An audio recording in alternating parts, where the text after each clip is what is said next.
itu mengurus pasukan Umar Khattab dengan 3 bencana dan seterusnya. Yang jelas teman-teman sekalian, ditawarkan dia menjadi hakim dan dia nolak. Karena waktu itu dia seorang ulama. Sufyan ats-Tsauri seorang ulama Mekah yang terkenal. Dan memang dia orang yang paling layak, paling faham tentang perkara-perkara masyarakat. Lalu dia nolak dengan santun mengatakan saya tidak bisa dan saya khawatir saya akan dihisab oleh Allah hari kiamat kalau saya berhukum yang salah. Saya dengar anak saya menangis, saya balik ternyata leher kan saya 4 anak. Kalian menjadi orang yang kecil. Fa'asallahu an yaj'alakum bil ala akhawatiha. Bahwasanya semua kebaikan-kebaikan akan mendatangkan saudara-saudaranya. Wa Arab begitu. Kalau dia sebut namanya ditangkap oleh khalifah. Dia tidak mengatakan nama saya, dia mengatakan saya adalah hamba Allah, gitu kan. Bahasa Arabnya istana yang mewah, punya kereta kencana dan seterusnya. Walaupun dia di mata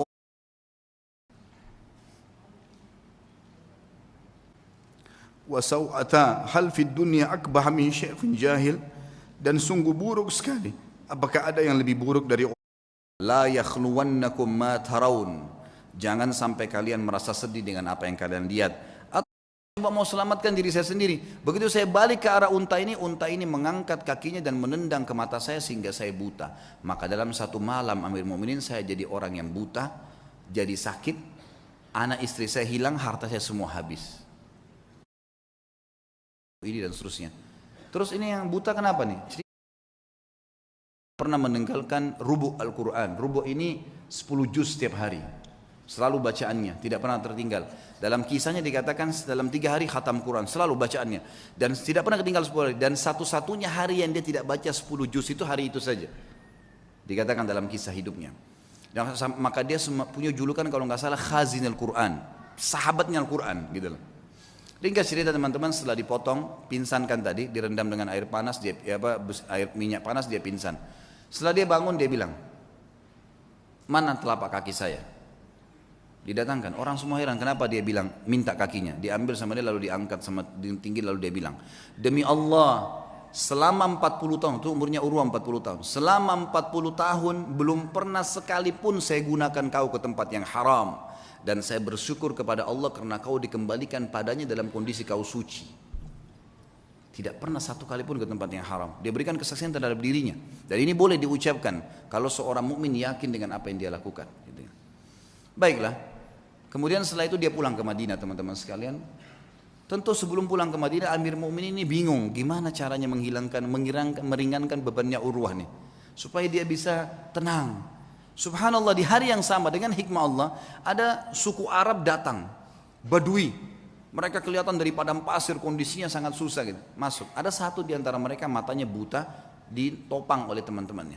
Begitu masuk, kata Al-Walid, apa cerita kalian nih? Dari mana kalian? Kami dari kampung ini, kami butuh ini dan seterusnya. Terus ini yang buta kenapa nih? Ceritalah. Walid ini bilang, saya tidak tahu kenapa saya tanya. Kata yang buta itu, wahai Amir Mu'minin, saya pemimpin mereka. Saya kepala sukunya. Dan saya ini Amir Mu'minin adalah orang yang paling sehat dulunya. Mata saya sehat, orang yang paling kaya dan paling banyak keturunan saya. Tapi keadaannya sekarang jadi begini. Kata Amir Mu'minin, memang apa ceritanya kamu nih? Dia bilang ceritanya begini Amir Mu'minin. Satu malam saya sedang jalan sama istri sama anak saya semua, sama dayang-dayang saya. Jumlahnya banyak nih, ratusan orang. Semua harta saya bawa. Saya mau pindah kota. Kami turun di sebuah lembah, tiba-tiba waktu lagi tidur malam, ada banjir nggak tahu dari mana di padang pasir tuh lembah, mengangkat semuanya, kemah-kemah, harta, unta-unta, semua anak istri saya mati semuanya, terbawa dengan air, banjir tiba-tiba, nggak tahu dari mana. Ini kisah nyata, semuanya hilang. Dia bilang saya pun menyelamatkan diri saya dengan bergelantung di sebuah pohon yang masih ada di situ, saya pegang. Pada saat saya lagi pegang pohon itu, saya melihat air sudah hilang, gitu, sudah mulai reda, tinggal ada satu ekor unta yang terikat di tali tadi, dan ada anak saya tergantung dengan bantal tidurnya itu di sebuah ranting pohon gitu. Maka saya pun turun melihat anak saya masih hidup, saya pun coba selamatkan dia. Saya biarkan anak saya itu, kemudian saya kembali ke unta tadi ingin membuka talinya. Waktu saya ingin membuka talinya, saya dengar anak saya menangis. Saya balik, ternyata leher anak saya, kepalanya sudah di mulut serigala. Dia bilang saya balik mau kejar udah nggak bisa, anak saya sudah dibawa lari sama serigala itu. Maka saya cuma mau selamatkan diri saya sendiri. Begitu saya balik ke arah unta ini mengangkat kakinya dan menendang ke mata saya sehingga saya buta. Maka dalam satu malam Amir Mu'minin saya jadi orang yang buta, jadi sakit, anak istri saya hilang, harta saya semua habis. Kata Amir Mu'minin Walid, alhamdulillah yang telah mengutus kamu datang ke sini. Berikan semua apa yang dia mau orang ini, penuhi semua kebutuhannya dan bawa dia kepada Urwah, suruh ceritakan kisahnya. Diceritakanlah kisahnya untuk meredam. Ya ternyata di atas Urwah masih ada yang lebih berat gitu. Urwah berterima kasih pada Walid, kemudian dia pulang ke Madinah. Waktu pulang ke Madinah orang-orang semua pada datang nih. Sabarlah, beginilah, begitulah dan seterusnya. Saya sebutkan dalam bahasa Arab ya. Kemudian pada saat orang banyak mengatakan kepadanya, sabarlah dan seterusnya, lalu dia mengatakan kepada tamu-tamunya, la yakhluwannakum ma tarawun, jangan sampai kalian merasa sedih dengan apa yang kalian lihat, atau kalian mungkin menganggap ini sesuatu yang berat. Faqad wahaballahu azza wa jalli arba'a minal banin, sesungguhnya Allah mengaruniakan saya 4 anak. Fa akhadha wahidan, dia mengambil 1, wa abqali 3, dan masih memberikan saya 3. Falahul hamd, maka saya bersyukur dengan itu, dengan matinya anak saya. Wa a'tani 4 minal atraf, dan memberikan kepada saya 4, 2 tangan 2 kaki. Fa akhadha minhu wahidan, dan dia cuma ambil 1 saja. Wa abqali 3, falahul hamd, dia meninggalkan 3, saya bersyukur dengan itu. Kakinya dipotong bisa bersyukur, luar biasa ya. Fa wallahi, demi Allah dia bilang, dia motivasi dirinya dan juga motivasi kepada orang yang dengar. Lau akhadallahu minni qalila, kalau seandainya Allah mengambil sedikit dari saya, faqad abqali katsira, dia telah meninggalkan buat saya hal yang banyak. Fa in ibtalani marrah, kalau dia coba saya dengan 1 kali, faqad ta'lama afani marrat, dan dia telah memaafkan saya dan menyelamatkan saya dalam banyak kejadian yang lain. Semua orang pun akhirnya berterima kasih pada Urwah, dan akhirnya mereka pergi. Dan beliau berkata kepada anak-anaknya pada saat itu untuk menjelaskan apa yang membuat dia kekar seperti itu. Ya baniya, wahai anak-anakku, yang masih hidup ada 3 orang, ada istrinya, semua keluarganya masih ada. Ta'allamul ilm, belajarlah ilmu agama yang benar. Wa'tuhu haqqah, dan lowongkan waktu untuk itu, kasih haknya. Jangan cuma anggap remeh kapan ada waktu ta'lim, enggak. Luangkan waktu, harus setiap hari dengar ilmu. Innakum in takunu sighara qaumin, kalau seandainya hari ini kalian menjadi orang yang kecil, fa'asallahu an yaj'alakum bil ilmi kubara'al qaum, maka satu waktu pasti Allah jadikan kalian orang yang besar karena ilmu itu.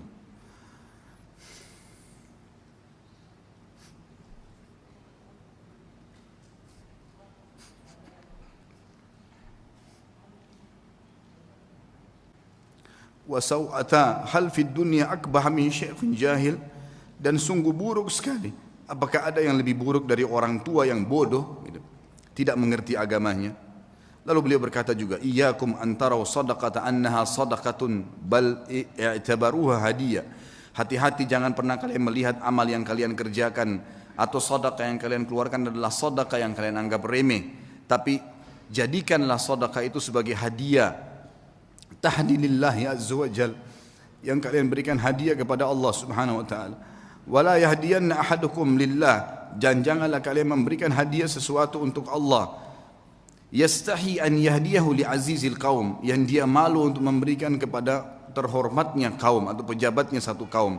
Fa inna Allah azza wa jal azzu wa akramul kurama, karena Allah itu adalah zat yang paling pantas untuk dimuliakan, dan dia adalah zat yang paling layak dan paling pantas untuk memberikan balasan yang lebih mulia.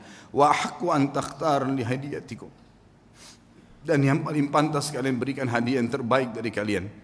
Kemudian beliau mengatakan, ya baniya, wahai anak-anakku, idza ra'aitum min rajulin fi'latal khair, kalau kalian melihat dari seseorang perbuatan baik darinya, fa'ammilu bihi khaira, maka pasti jadikan orang itu baik, sangka baiklah kepada orang itu.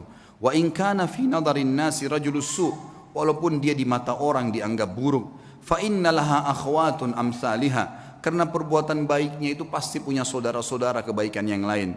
Wa idza ra'aitum min rajulin fi'latal syarr, kalau kalian melihat perbuatan buruk dari seseorang laki-laki atau seseorang, fahdharuhu, hati-hatilah dari orang itu. Wa in kana fi nadharin nasi rajulun khair, walaupun di mata manusia dia adalah orang yang baik, fa innalaha akhwatun amsalha, karena perbuatan buruk itu punya saudara-saudara yang ikut dengannya. Wa'lamu, ketahuilah, annal hasanati tadullu ala akhawatiha, bahwasanya semua kebaikan-kebaikan akan mendatangkan saudara-saudaranya. Wa annas sayyiati tadullu ala akhawatiha, dan seluruh dosa-dosa juga memiliki saudara-saudaranya.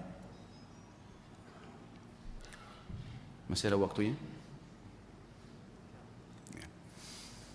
Baik, kisah Sufyan ats-Tsauri rahimahullah. Sufyan ats-Tsauri punya julukan dengan Sajjad, orang yang sangat suka sujud sampai dahinya sangat hitam rahimahullah. Dan dikatakan beliau kalau sujud tidak mengangkat kepalanya sampai hajatnya selesai dengan Allah. Satu waktu khalifah meminta dia untuk menjadi hakim, punya jabatan. Dan waktu itu hakim gajinya lebih tinggi daripada khalifah, punya istana yang mewah, punya kereta kencana dan seterusnya. Yang jelas teman-teman sekalian, ditawarkan dia menjadi hakim dan dia nolak. Karena waktu itu dia seorang ulama. Sufyan ats-Tsauri seorang ulama Mekah yang terkenal. Dan memang dia orang yang paling layak, paling faham tentang perkara-perkara masyarakat. Lalu dia nolak dengan santun mengatakan saya tidak bisa dan saya khawatir saya akan dihisab oleh Allah hari kiamat kalau saya berhukum yang salah.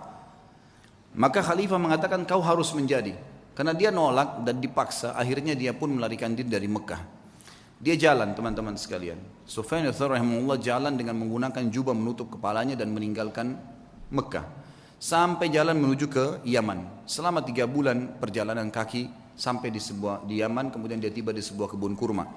Kemudian dia menawarkan diri untuk menjadi pegawai di kebun kurma itu dan orang tidak tahu siapa dia. Kemudian berkatalah pekebun kurma tersebut, saya akan berikan gaji kamu seperti orang-orang yang bekerja sama saya. Dia bilang baiklah, saya terima, yang penting saya ada tempat tinggal dan saya bisa ibadah. Berjalanlah 3 bulan, dia menurunkan kurma dari pohon, seorang alim ulama yang sangat dihormatin pada saat itu, sangat dihormatin. Kemudian dia pun rahimahullah setelah 3 bulan ditanya oleh pemilik kebun tersebut, dia bilang, wahai Abdullah, dulunya ditanya dia, siapa nama kamu? Dia bilang, saya Abdullah. Dia tidak dusta. Dia bukan tujuan dusta. Dia mengatakan, saya Abdullah, maksudnya saya adalah hamba Allah. Gitu kan? Karena dalam bahasa Arab begitu. Kalau dia sebut namanya, dia ditangkap oleh khalifah. Dia tidak mengatakan nama saya. Dia mengatakan, saya adalah hamba Allah. Gitu kan? Bahasa Arabnya, ana Abdullah. Rupanya pemilik kebun menangkap namanya Abdullah. Dipanggil, wahai Abdullah, kesinilah. Datanglah Sufyan rahimahullah lalu ditanya, apa perbedaan antara kurma kami dengan kurma kalian? Maka kata Sufyan rahimahullah, saya tidak pernah tahu perbedaannya karena saya tidak pernah mencicipi sedikit pun dari kurma anda. Maka kata pemilik kebunnya, apakah kamu ini tinggal 3 bulan di kebun saya, turunkan kurma, sortir tiap hari, gak pernah kamu makan 1 butir pun? Dia bilang, demi Allah 1 butir pun tidak pernah karena anda tidak pernah mempersilahkan saya. Maka kata pemilik kebun, teman-teman sekalian, dia bilang, apakah kau mau mencontohi muru'anya, ya, kehormatan ibadahnya Sufyan ats-Tsauri? Dia nggak tahu kalau ini orangnya. Maka yang terjadi teman-teman sekalian, dia pun diam si Sufyan ats-Tsauri, lalu kemudian dia sudah tahu akan terjadi apa-apa, lalu dia membungkus barang-barangnya, dia tinggalkan kebun tersebut. Ternyata pemilik kebun ini sudah mendengar berita kalau Amir Mukminin waktu itu menyuruh menangkap Sufyan ats-Tsauri secara paksa. Siapapun yang menangkapnya akan dikasih 1 peti emas. Disebarkan berita, tangkap Sufyan ats-Tsauri hidup atau mati. Maka pada saat itu teman-teman sekalian, tentu ini kisahnya panjang, saya ringkaskan. Kemudian si pemilik kebun datang kepada temannya di sana lalu berkata, ada pegawai kebun saya unik, kenapa saya tanya dia perbedaan antara kurma Hijaz, Mekah dan Madinah, karena dia mengaku dari Hijaz, dia dengan Yaman dia tidak tahu. Dia bilang dia tidak pernah incipin 1 butir pun karena saya tidak pernah persilakan selama 3 bulan jadi pegawai. Maka temannya mengatakan, sebentar, ya, bagaimana cirinya pegawai itu? Disebutkan cirinya seperti ini. Kata dia, itulah Sufyan ats-Tsauri. Kita kejar dia, tangkap, kita berikan kepada Amir Mukminin, ambil 1 peti emasnya. Waktu mereka kembali ke kebun sudah tidak ditemukan. Tapi Sufyan ats-Tsauri sudah kembali ke Mekah. 3 bulan kemudian, jadi ini sudah dari 6 bulan dari masa pengejaran, dia pun 3 bulan lagi kembali ke Mekah. Waktu dia kembali disambut oleh masyarakat Mekah, dia ulamanya gitu kan, muftinya Mekah pada saat itu, lalu disambut, mereka pun belajar. Lalu beberapa ulama lain menasihati, mengatakan, wahai Sufyan, Amir Mukminin sudah sangat marah, dia akan menghukummu. Dia bilang, saya lebih takut dengan raja yang sebenarnya, karena kalau saya salah berhukum maka akan jadi masalah, dan dia harus bisa mengerti, saya tidak bisa memaksakan diri gitu kan. Harusnya dia bisa memaklumi, dan masih banyak orang-orang yang bisa dijadikan sebagai pengganti saya. Lalu waktu Amir Mukminin waktu itu tidak disebutkan, saya tidak dapatkan namanya, dikatakan mendengar Sufyan ats-Tsauri ada di Mekah, lalu dikejar sama dia. Dia bilang, saya akan membunuh sendiri Sufyan ats-Tsauri dengan tangan saya. Kata temannya yang meriwayatkan kisah ini, Sufyan ats-Tsauri itu mendengar berita tersebut pun, kemudian dia sujud sholat 2 rakaat di depan Ka'bah, kemudian dia sujud, dan demi Allah saya tawaf 7 kali, dia belum mengangkat kepalanya dari sujud di sujud yang pertama. Jadi sujud tidak pernah angkat. Saya tawaf pertama, dia masuk sujud pertama, yang kedua, yang ketiga, sampai 7 kali tawaf. Ini kurang lebih memakan waktu mungkin setengah jam lebih ya. Itu kalau cepat, kalau lambat mungkin bisa lama, lebih lama. 7 kali tawaf bisa sejam kalau lagi padat-padatnya. Maka dia sujud, dia bilang, saya duduk di sebelahnya dan saya tahu tuh sujud pertama, karena setelahnya dia masih angkat sujud yang kedua, kemudian dia berdiri rakaat kedua dan 2 sujud selanjutnya. Yang jelas teman-teman sekalian, selesai sholat saya melihat dia, kata perawi kisah ini, mendatangi Ka'bah lalu memegang kain Ka'bah sambil mengatakan, aqsamtu bika rabbi, saya bersumpah atas namamu hai Tuhanku, jangan biarkan khalifah ini untuk masuk ke Mekah. Maka yang terjadi adalah dikatakan dalam kisah ini, Amir Mukminin pun waktu khalifah itu waktu mendekati pintu gerbang Mekah ya sempat berkemah dan meninggal sebelum masuk ke dalam Mekah. Tapi yang jelas kisah yang kita ambil dari Sufyan ats-Tsauri adalah bagaimana beliau rahimahullah takutnya kepada Allah mengalahkan takutnya kepada pemimpin manusia, dan dia meninggalkan jabatan yang tinggi karena takut dihisab hari kiamat. Kemudian yang terakhir teman-teman sekalian adalah kisah seorang sahabat yang masyhur namanya Rub'i al-Amir rahimahullah. Ini saya tutup dengan kisah ini. Rub'i bin Amir rahimahullah adalah seorang ulama, bukan seorang ulama, salah satu pasukan perangnya Sa'ad bin Abi Waqqas yang akan masuk, yang diutus oleh Sa'ad bin Waqqas untuk mendatangi ya Rustum. Rustum ini adalah panglima perangnya Persia, panglima perangnya Persia. Rubi' al-Amir bin Amir rahimahullah ini terkenal sekali orangnya. Waktu dipanggil oleh Umar bin Khattab untuk berjihad, maka dia pun mengambil panci masaknya yang dia letakkan di kepalanya, karena tidak punya topi untuk berperang. Panci masak dipakai jadi topi, kemudian pisau dapur dibawa untuk berperang. Dia tidak punya pedang. Dia nunggangi keledainya yang tua, ikut di pasukan. Oleh Amir Mu'minin Umar bin Khattab disuruh jalan. Subhanallah, Sa'ad bin Abi Waqqas waktu itu diutus pasukan oleh Umar bin Khattab dengan 30.000 pasukan menghadapi 240.000 pasukan Persia. Dan Persia kaget. Waktu mereka pun tahu 240.000, mereka tidak mundur sedikit pun. Maka Rustum ini ahli perang. Dia bilang, saya mau tahu dulu bagaimana sih kekuatan 30.000 itu, kok berani benar gitu kan? Seperti apa sih kekuatan mereka? Dikirimlah surat kepada Sa'ad bin Waqqas negosiasi. Datanglah 1-2 orang terus menerus negosiasi, dan semuanya hampir sama perkataannya. Tapi yang paling pertama datang adalah Rub'i bin Amir rahimahullah radhiyallahu anhu. Sahabat Nabi yang mulia ini datang dengan keledainya. Gitu kan? Dia bawa pisau dapur dan ada tombak yang dia pinjam dari temannya. Dia datang, begitu tiba di istana, kata Rustum, buat dia tidak masuk ke istana kecuali sudah hormat dengan saya, dan hiasi semua istana ini dengan emas. Semuanya, pintu gerbangnya hiasi dengan emas, semuanya taruh harta-harta gelimpangin gitu. Buat mereka mau tahu gila harta enggak ini? Semuanya, bantal-bantal semua singgasana hiasi dengan emas, semuanya taruh emas, geletakin emas di sana sini. Dibuat semewah mungkin. Waktu datang Rub'i radhiyallahu anhu, begitu melihat kejadian tersebut, dia turun dari keledainya, lalu dia mengatakan, ya, bagaimana dengan undangan kalian? Kata mereka, kau tidak bisa masuk kecuali kau harus menghormati Rustum.